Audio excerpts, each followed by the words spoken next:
Hi everyone, welcome back to JPWHUTV. My name is John, your host as always. I hope you're all doing well. The subject of today's video is discussing Chelsea versus West Ham at Stamford Bridge on Monday night in the Premier League. Before I go through that itself, I just want to say welcome aboard everybody that's subscribed to the channel over the last few days. It's very nice to have you on board. The subscriber count is getting up nicely. Thank you very much for that, guys. And talking of thank yous, I want to say a big thank you to Tim from American Hammers, who invited me on a podcast with Wayne from Dallas Hammers as well on Monday night on the American Hammers TV podcast channel. It was very big privilege to do that. So thank you very much. If you want to watch the video, by all means, please click on the link that's in the description below. I just need to add though that unfortunately there was a few technical problems that I had and I had to rely on the inbuilt microphone of the phone rather than the microphone that I usually use. So the sound's not brilliant, but it was a good conversation. Great guys. Looking forward to talking to them again. So talking about the game itself now, let's turn to the opposition. Physioroom.com are reporting that Zappa Costa could be back in training this week. So the only long-term injuries that Chelsea have are Ampadu and Van Ginkel.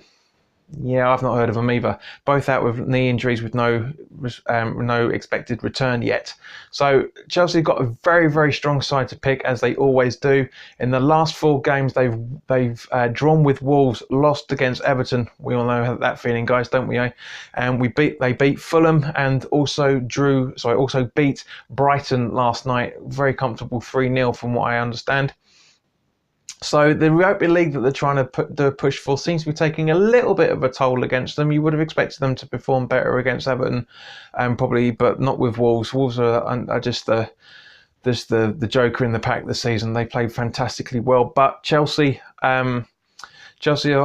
are up at the quarterfinals against Slavia Prague, so it's understandable that their league form's going to dip a little bit because they're concentrating a bit more on Europa, because let's face it, there's a very possible chance that that's the only way they're going to get into Champions League this season, the way things are going league-wise. But you never know. They've still got a few games left until the end of the season, so they could still edge it. But, you know, in terms of Chelsea and their strength, we all know we're going to struggle big time against the likes of Hazard, Morata, Pedro, Willian, Giroud, Hudson-Odoi, etc. You know, guys, this time last season we played them away and we drew 1-1 with them thanks to a header from Hernandez, which was pretty good. So, you know, I'm 99.99% we're not going to get anything out of this game. It's a bonus game as far as I'm concerned, but you never know. We might turn up. We really might turn up. You know, we've over the last 5 games, West Ham have won 2 and lost 3. It's been embarrassing to say the least.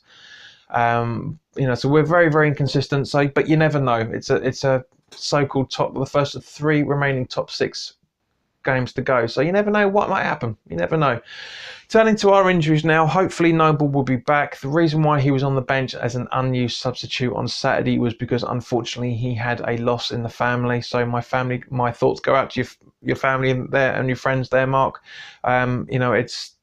It's always horrible to hear that anybody's lost a family member under any circumstances, but especially somebody that you've loved so much as I love you, Nobi. You know, anyway, I don't want to go into that's going to sound sappy, so I'm not going to go on to too much about that. Anderson should be back for this because he picked up a slight ankle niggle while he was away on international duty with Brazil, but he should be back for this, as should be Nasri.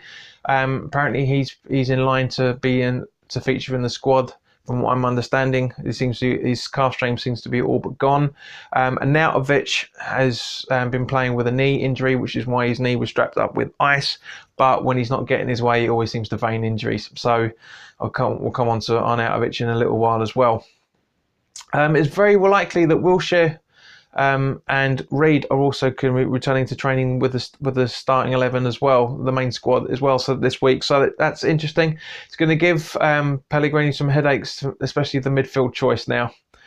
But also, there's nothing to say that Fredericks is still out as well. So potentially, we could see him play on Saturday.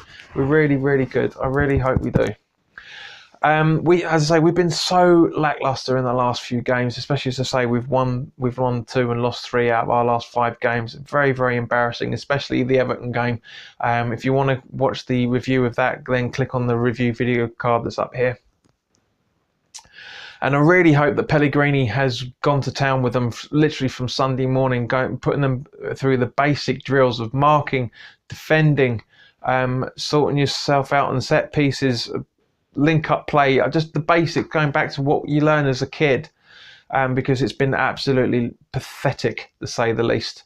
And as in terms of the performances, there's unconfirmed rumours that the reason why this is happening is because the players are unhappy about Arnautovic throwing his toys out the pram, threatening to leave, and getting a pay rise, which would make sense because when we didn't have Arnautovic in December, that was one of our best runs we've had for a while. So yeah, it's an interesting one with that. As far as I'm concerned, Arnautovic is gone for me, absolutely gone.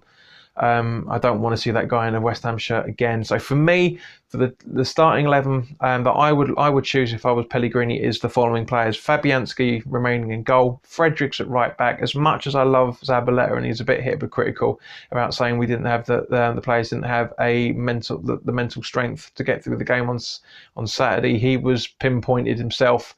So, and apparently, he didn't react when a few of our fans were shouting to him, "Come on, bump yourselves up, sort yourselves out," and apparently he just shrugged it. So he's a little bit hypocritical from him. But as I say, Fredericks I would have 100%. Ogbonna and Balbuena as the centre backs, definitely. As much as I love Diop, he's been fantastic for us this season. I just think it's his time. He needs to rest for a couple of games. And I would also have Johnson at left back. I'm sure that Cresswell's going to start, but for me, I just want to see Johnson to see if he can repeat what he did against City and the very, very assured player that he was. Turning to the midfield, Noble and Rice, 100%. Antonio and Anderson out on either wing, with Hernandez and De Silva up front. I would want to see that. I want us to go 4-4-2 against Chelsea. I really, really want us to do it, or at least 4-4-1-1. One of the two, because I think having two strikers up front will play to Hernandez's strengths, and we will see a better side from gameplay from him than we do if you do 4-5-1 again. If we do have 4-5-1 again, then I would have Nasri in the middle behind Hernandez. But personally, it's a 4-4-2 for me. So thank you very much for your time, guys. I really appreciate it. Let me know your thoughts in the comment section below, guys. If you're new around here and you like what I'm doing, then by all means, please click the subscribe button and hit the notification bell so you get first dibs on all the videos that go up. If you like the video and you feel I deserve it, then by all means, please click the like button, and also please share this video with anybody on social media or any other platform for that matter that you wish that you feel may want to watch it. Talking to social media, you can follow me on Instagram, both the account, my business account itself, and also Instagram TV at JPWHUTV. You can tweet me at JPWHUTV, and there's also a group and a page for the channel on Facebook, again JPWHUTV username. So in the meantime, guys, thank you very much for your time. Enjoy the rest of your week. Have a fantastic weekend, and I will see you on Monday night for the post-match reaction. So all the best now.